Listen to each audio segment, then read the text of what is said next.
إن الحمد لله أصلي وأسلم على نبينا مصطفى محمد صلى الله عليه وسلم وعلى آله وصحبه أجمعين أما بعد أعوذ بالله من الشيطان الرجيم بسم الله الرحمن الرحيم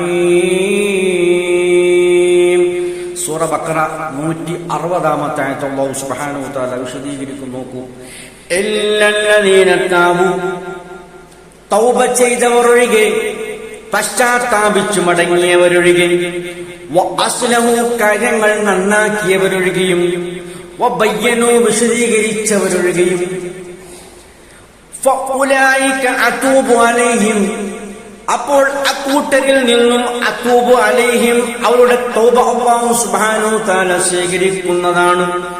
വഅന തവ്വാബുർ റഹീം, നിശ്ചയമായും ഞാൻ തൗബ സ്വീകരിക്കുന്നവനും അങ്ങേയറ്റം കരുണ കാണിക്കുന്നവനുമാകുന്നു എന്നാണ് അല്ലാഹു സുബ്ഹാനഹു വ തആല പറയുന്നത്. ഇതിനു മുമ്പുള്ള ആയത്ത് ഇതിനോട് ചേർത്ത് വായിക്കണം. കാര്യങ്ങൾ അല്ലാഹു സുബ്ഹാനഹു വ തആല അവതരിപ്പിച്ച തെളിവുകൾ വേദഗ്രന്ഥത്തിൽ കൂടി സ്പഷ്ടമായ ഇസ്ലാമിക വിജ്ഞാനങ്ങൾ, ആ വിജ്ഞാനങ്ങളെ മറച്ചുവെക്കുന്നവരെ കുറിച്ചാണ് ഇതിന് തൊട്ട് മുമ്പുള്ള ആയത്തിൽ വിശദീകരിച്ചത്.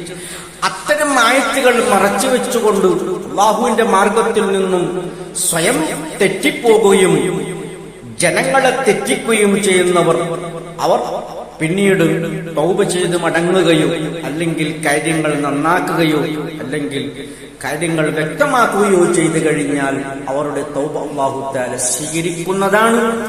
കാരണം അല്ലാഹു അങ്ങേയറ്റം കാരുണ്യവാനാണ്, തൗബ സ്വീകരിക്കുന്നവനാണ് എന്നൊക്കെയാണ് ഈ പറഞ്ഞതിന്റെ പൊരുൾ. അല്ലാഹു സുബ്ഹാനഹു വ തആല തൗബ സ്വീകരിക്കും. എങ്ങനെ?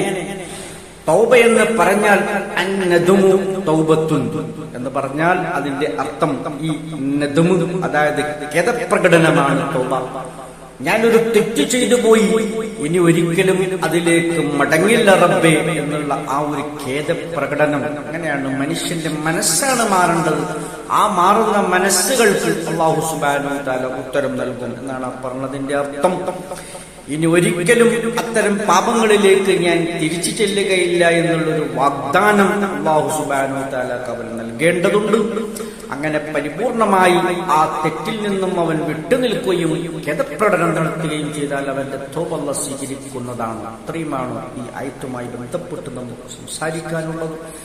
സത്യമായി മനസ്സിലാക്കുന്ന സജ്ജനങ്ങൾ തന്നെ അല്ലാഹു ഉൾപ്പെടുത്തി അനുഗ്രഹിക്കുമാറാകട്ടെ. അൽഹംദുലില്ലാഹി റബ്ബിൽ